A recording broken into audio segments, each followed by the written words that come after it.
When I first started this YouTube channel, I sort of started it on a whim. I didn't know much about how anime worked and had only recently gotten into seasonal anime. I didn't watch much anime that were considered classics. Now that I've been here for quite a minute now, and I've matured over the past few years, I figured this year would be a great chance for me to look back on some anime that may be older, but have stood the test of time to become revolutionary pieces of art that have inspired anime after it, and will continue to do so for as long as Japan keeps deciding to pump these things out. And when talking about inspirational anime that changed the anime industry and fandom while also being culturally relevant to this day, one anime that may come to mind would have to be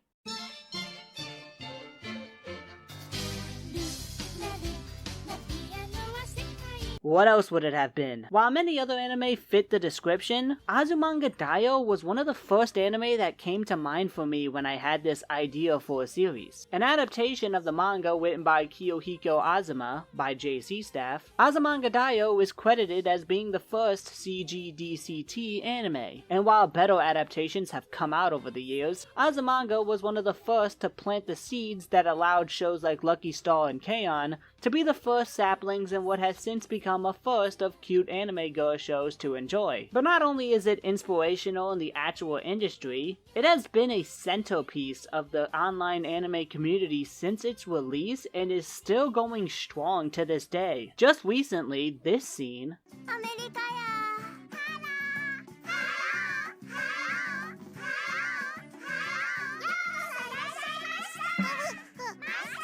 became a viral trend again.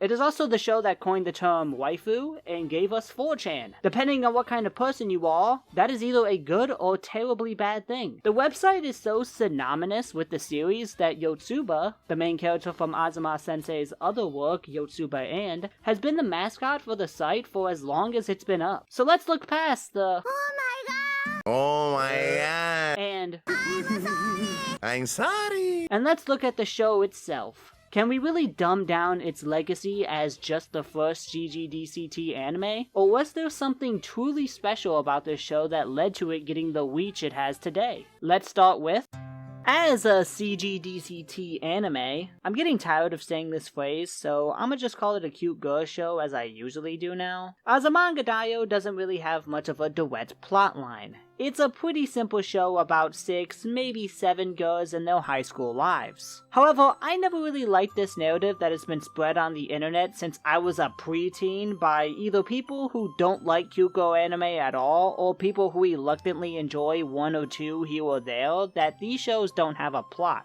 Because it implies that these shows don't have a narrative, uses of storytelling, character growth, and or a message the author wanted to share at the end. Yes, Azumanga Daioh and others are episodic comedies for the most part, and aren't narrative-driven per se, but there is a clear theme in the story and specific storytelling moments that are meant to lead into the ending when the girls graduate. You just need to pay closer attention to find it.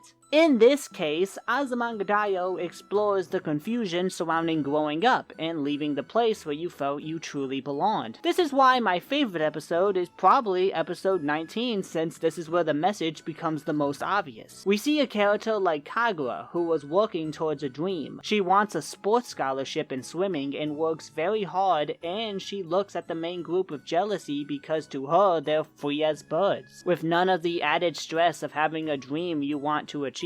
Yomi is the exact opposite, finding envy in people who can find something to get into, but she has also been quite frantic in her future in her own way, despite not having a specific goal to follow. Meanwhile, Niamo, who is a teacher there, and yes, I will call her by her nickname for the sake of brevity, is a young adult who kind of feels like she's running out of time. She won't be young forever, and throughout the show, she has always been sensitive to the idea of finding a lover and getting into a relationship, even going as far as to look into an arranged marriage. On the complete opposite side of the spectrum is Chiyo-chan, a little girl who throughout the entire show has had a running gag that she's too little and how she can't wait to grow up so she can actually do things. While nervous, she is excited to see what the future holds for her, as she's probably been told she'd do great things for her whole life. The episode inspects the perspectives from 4 different points of views and interested me due to the similarities between them, and was a nice prerequisite to what the show would discuss towards the ending. And it came at a fitting time, when the girls' high school lives are about to end and they will all move on in different directions. This message feels emotional and impactful, but also relatable to young teens who are probably going through the same thing. And this series spends an ample amount of time with the girls and their relationships and developing them as friends so that the ending is bittersweet in a way. Again, it works because the series is secretly paced very well. There will often be callbacks and references to prior episodes, but sometimes a whole narrative is formed, such as with Sakaki and the father cat. The father cat told her to find a real cat, and when she did, he came back to wrap up that little side story. A perfect way to show how Sakaki grew throughout the series. This also relates to the comedy of the series, which has a strong balance of both realistic and absurdist comedy. Sometimes the comedy is very grounded and character driven, and other times the show is so absurd that it's memorable. At its best, Azumanga Daioh utilizes both elements perfectly. The dream episode comes to mind as one of the more wacky episodes in the series, but it's also quite an early episode and allows you to peel into how the characters think a little more. Not only growing their characters, but also helping jokes that come later on in the series. Another thing about the pacing is the timing, specifically the comedic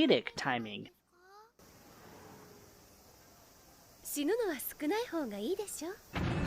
This may seem controversial to a generation of people that need Subway Surfers gameplay on the bottom of their screens to pay attention to literally anything, but I actually love the slower pace of the series. It's not something I'm used to from anime. There are a ton of jokes that wouldn't have worked for me if not for the long pauses in between. Osakaの体育祭は1等取るとたこ焼きをくれる。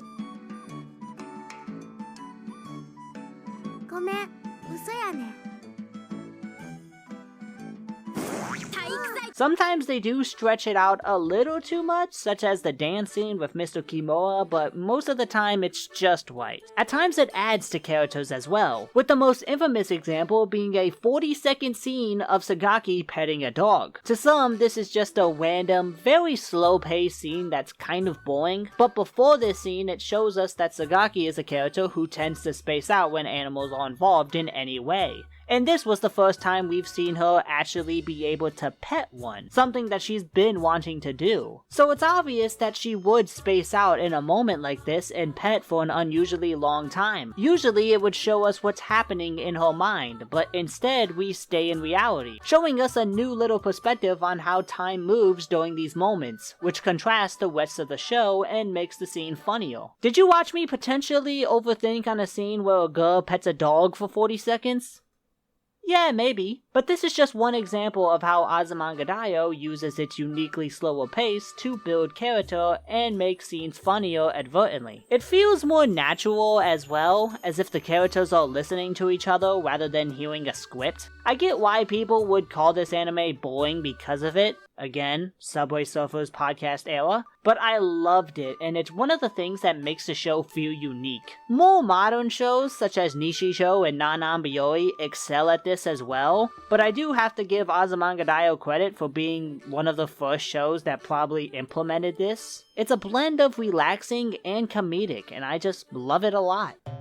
There's not really a singular main character in Azumanga Daioh, but the closest bet is probably Chiyo-chan, so we'll start with her, I guess. Outside of being a 10-year-old in high school, Chiyo is probably the most normal of the girls, in the sense that if she does have some kind of mental issue, she's far too young to even notice it. However, this does not stop Chiyo-chan from having her own insecurities. She's always fearful of being a burden to her classmates, she's insecure about her small stature, and they even imply at times that despite being happy in her current situation, she does wish for a normal childhood. While these insecurities do lead to some funny gags, this does make Chiyo feel like an actual person because of course someone who skipped that many grades would feel insecure considering her surroundings. She's physically not able to keep up with the athletics, and she's a genius who sometimes isn't taken very seriously. However, this is only some of the time, as normally Chiyo is a polite, intelligent young girl whose pureness radiates the show like a glow wing. I love the fact there are scenes where she's just a normal child. That traffic light scene was adorable. It's normal for her to feel excited about the future and to wish to grow up faster because she's probably been talked about her potential for a very long time. She's naturally gifted but is in an awkward spot where her body is holding her back. I do wish they went more in depth with her insecurity about not having a childhood since I thought that was interesting. It's a minor complaint I have with the entire cast pretty much. There's not a lot of depth to these characters, but ultimately it's not a big deal in the grand scheme of things. The characters get the messaging across either way, and them being exaggerated is pretty funny.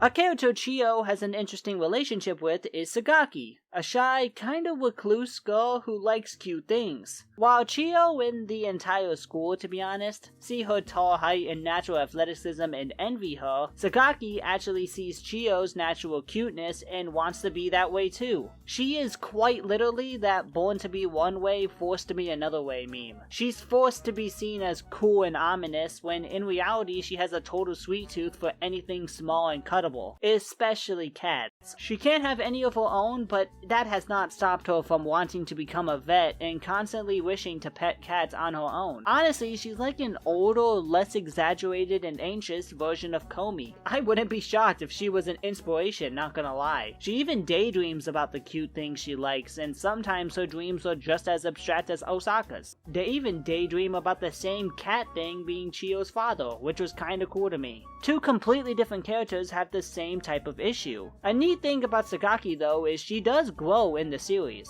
It's something you need to pay attention to notice, but she does talk more towards the end of the show compared to when we first meet her, even before she got the cat. The ironic thing about Sakaki is that she is just as, if not more cute than Chiyo-chan, especially when she lets down her shield and plays with Maya. And the plot of her trying to get accepted by a cat is built up throughout the entire show and oddly satisfying when it finishes up. Sakaki is an understandable character, someone who's the inverse of Chiyo, and seeing her growth throughout the series was heartwarming, especially seeing her finally open up to Chiyo and feeling understood for the first time.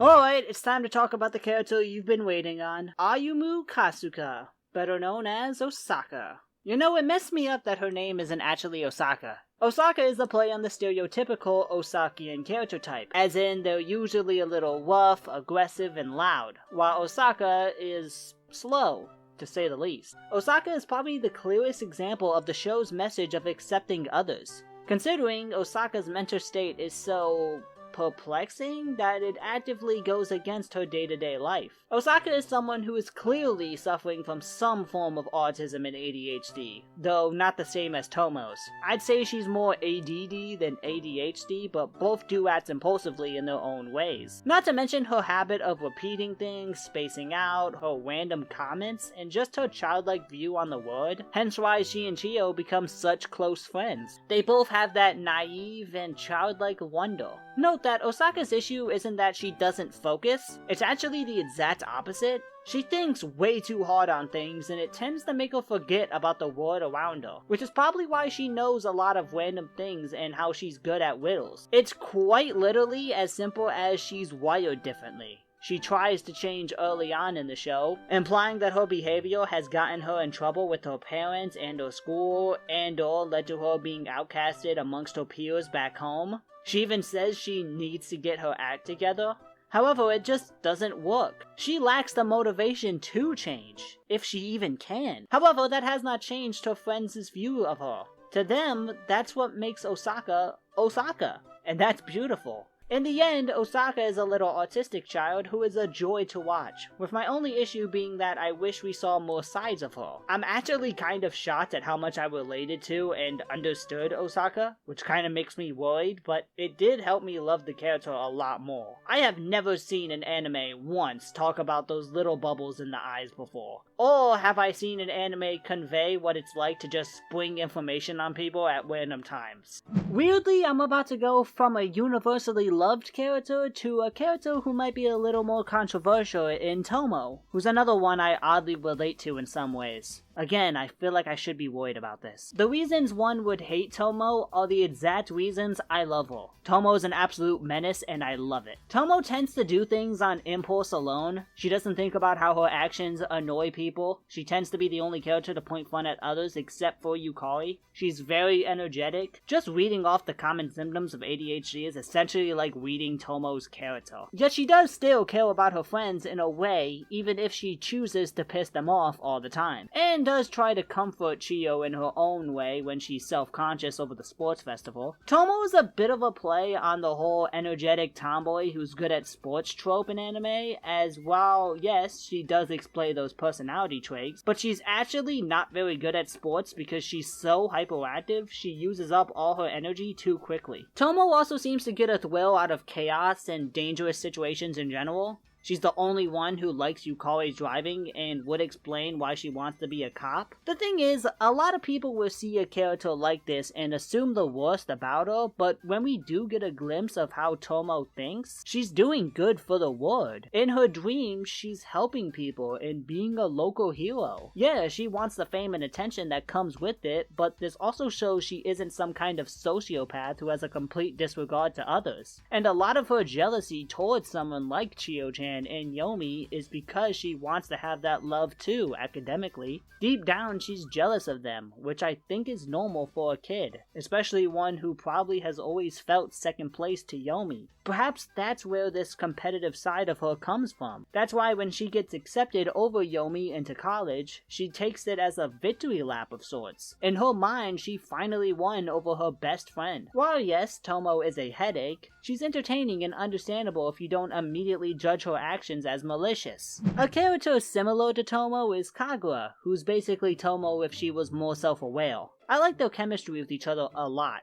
They match each other's energy beautifully and are consistently funny together. She is a fun character when she gets involved, especially in her relationship with Sakaki, who she views as a rival. It's a one-sided rivalry, but it is sweet to see the typical extrovert and introvert relationship dynamic between them. Kagura is a pretty big ball of positive energy that I just enjoyed a lot. She's also a little hyperactive, but she notices more quickly when her behavior gets too out of line and apologizes immediately whenever she messes up. I kinda already talked about her being worried towards the future in the story breakdown, which I did relate to a lot, but another character anxious about the future that I did enjoy as well was Yomi. She plays the straight man in most scenes and is probably the most normal one in the cast outside of Chiyo, with her notable insecurity being her body. She's very unhappy about her eating habits despite looking normal, which Tomo points fun at a lot. Speaking of, unlike both Tomo and Osaka, Yomi tends to hide her childness and excitement towards most things, such as the amusement park. She was by far the most excited out of everybody and was quite bummed when they left instead of visiting her, even though she said it would be alright. Which made me sad for her, I'm not gonna lie. Moments like these really humanize Yomi, as she's just a normal kid who wants to goof off just like Tomo at times. But she is a neat little character as sort of the Nyamo to Yukari's Tomo. I love how their relationship mirrors each other, since similarly, Yukari points fun at Nyamo's insecurity with love. Yeah, Yukari is basically Tomo if Tomo was an alcoholic. She's not very fit to be a teacher and is prone to being either violent or openly mocking the students, especially Chiyo. Not to mention her almost petty competition with Nyamo's class during the sports festivals, and is just an overall emotionally unwell person. She does mean good though. I mean, she is a teacher after all. Even if she doesn't really care about professionalism or even really paying attention in her own class, or even learning new student names. However, this unconventional method of teaching does lead to her building a unique connection with her students. She's been with the cast for 3 whole years, and in the end, despite her issues, they still thanked her in the end for everything she did for them. regardless of her thoughts, proving that again, even teachers can have these personality traits and are also still people, despite the aura of professionalism, or in this case, lack thereof. This is showcased again in Nayamo, who I kinda already talked about, but this also leads directly into a bigger issue with Azumanga Daioh, as there is one character who muddies the water and spoils what is ultimately a good message.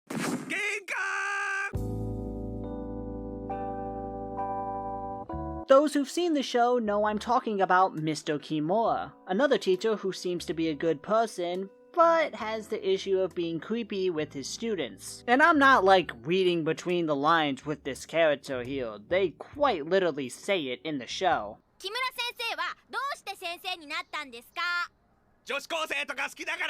I like him younger. Gotta protect our youth. Funny story about that scene. I saw that for the first time before I watched this show, and I saw a dubbed version of it. 'Cause I like high school girls, that's why! At first, I thought it was like an abridged version, or like some kind of bad translation, but nope. Now, for the record, I am not someone who cares about this like that. To me, you can do anything in anime as long as you present it correctly and it makes sense for the context of the show. At the end of the day, anime isn't real. And animation is just easier for me to not take as seriously because it's literal cartoons and nobody real is getting affected. It's why I can handle quite gory scenes in anime but can't really in movies. It's just too real for me. And it ain't like lolicon is some kind of taboo in the anime world or anything. Hell, another comedy with lolicon characters is Konosuba.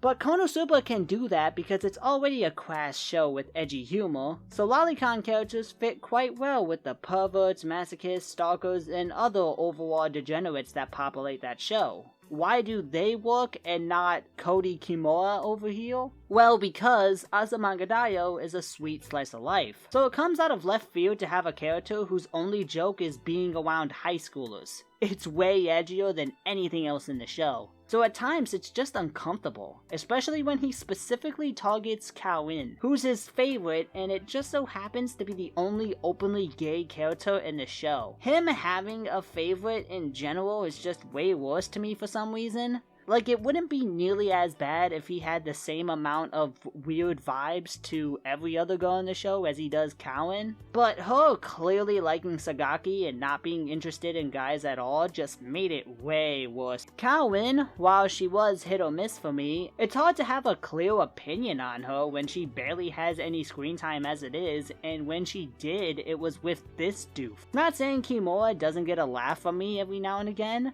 Sometimes he is funny. It's just not something that ages well and often feels more uncomfortable than funny. Again, some shows can do characters like this well, but this is not one of them. This is a very poor example of this. Like, seriously, imagine if K-On! Had just a random pedophile in the show. Overall, the characters here are all pretty solid, except for, you know, him. A very big reason this show is as fun as it is because the characters have great chemistry with each other. Sometimes it's enjoyable just to watch the main 7 hang out, but seeing the individual scenes, like with just Tomo and Yomi, or the teachers, or Chiyo and either Osaka/Sakaki, can be very fun as well. I don't have a whole lot to say about the production outside of the fact I do wish the character showed more signs of growth. The only character who consistently changes her look is Tomo. It would have been cool to see Chiyo grow since the ages 10 to 13 are very important ages, but it was 2002 and it was probably harder to change designs and stuff like that back then. I wouldn't know, truthfully. It's not a big deal, just something I thought would have been cool. Regardless, I think JC staff did well here. Stuff like the slow comedic timing, the little cartoonish style it gets into sometimes, and the pure absurdity it has sometimes all come across well in the anime. Not to mention the times the art style does change or they use some neat little animation technique. It's not the best out there, but it certainly isn't a bad adaptation either, especially for its period. The one thing I do want to talk about that kinda connects to the animation is the opening, done by Oranges and Lemons. It sounds like the intro to a kids show, and I will randomly find myself singing the Lou, la Lou, Lalu bit. It's a perfect representation of the show down to the character animation. You will constantly see Tomo leading a charge, Osaka trying to keep up, etc, etc. I also liked the little detail of the wait during Yomi's part. The ending was also kinda cool, but not as earwormy as the intro song, nor is it as expressive. But it is a cool little song where Oranges and Lemons can show off their singing chops a little. Tadakichi-san being included was cute though. The voice acting is something I do want to focus on since I think they did an incredible job all around. This is a very well voice acted show. Probably my favorite performance has to be Akihiko Hiromatsu as Yukari, who's consistently hilarious, and her raspy yelling voice was entertaining. She can also sometimes sound sweet, which is a funny contrast to how her character is. I do have to give a lot of credit to Mr. Kimura's voice, Koji Ishii. It's one of the only reasons I'm able to stomach Mr. Kimura's character. There were a fair bit of times where Kimura was funny simply because of his voice. My wife. Similar to Norio Wakamoto's performance as the weird cat-looking thing. He's kind of a legend in his own way for this performance. Hello, everyone. But of course, the main cast are all incredible too. Tomoko Kaneda as Chiyo was consistently adorable. It's one of those performances you want to protect and makes you genuinely feel bad when she's crying. It's one of the sweetest performances I may have ever seen from an anime. Obviously, Osaka's VA, Yuki Matsuoka, it's perfect. これはエスカレーター。 I wouldn't want anybody else to voice Osaka. メリークリスマス。 It's just perfect. ただきちさんは打たれました。 To be honest, a lot of these performances are just that, from the main characters to the minors. Overall, Azumanga Daioh is a solid coming-of-age story featuring smart uses of comedic timing and a blend of absurdist and realistic comedy to create a fun experience overall, while also growing their cast of characters to not only be relatable, at least most of them anyway, but also fun in their interactions and to push the series' themes. Occasionally in the Azumanga Daioh manga, the phrase "you belong" accompanied by a character will appear. It's basically the series' trademark and it relates to what I feel is the main theme of Azumanga Daioh. I'm not a psychologist, so don't take it super seriously, but this series is like if you put a bunch of mental illnesses in a room and see how they interact. Social anxiety, ADHD, ADD, autism, being a child. Name one and it's probably in the show some way or another. Very real things that people live with that can make someone different from others. Yet in this series, they're not treated differently. They know Osaka is slower or that Tomo lets her intrusive thoughts win at times, yet they are not treated differently because of it. They found a place where they truly belong, where they can be themselves without fear of scrutiny. Unless you're Chiyo. I wasn't born when this series came out, so I don't know the perception surrounding these mental issues during that time, especially in Japan, but I can assume it was worse. So the fact that this series is this old and has such a progressive message attached to it about accepting others, regardless of what makes them different, is very sweet. At the end of the day, people like Osaka, Sakaki, even someone more chaotic like Tomo, are normal people who can have normal relationships despite being a little odd compared to the quote-unquote normal person. Azumanga Daioh is a brilliant blend of absurd comedy, but grounded themes and characters with many memorable moments. It's a show that may not appeal to everyone, due to, comedy being subjective and all, and it may not age the best in some regards, but I thought it was a fun watch that made me think a lot more than I was expecting. Thank you guys for watching. I'm trying to be a little bit more consistent with my upload schedule, which is kind of funny considering it took me about a month to make this video. I'm gonna focus more on seasonal shows now, but I do want to find another classic anime to review at some point. Thank y'all for watching. This has been Kikaya, and I'll see y'all next time.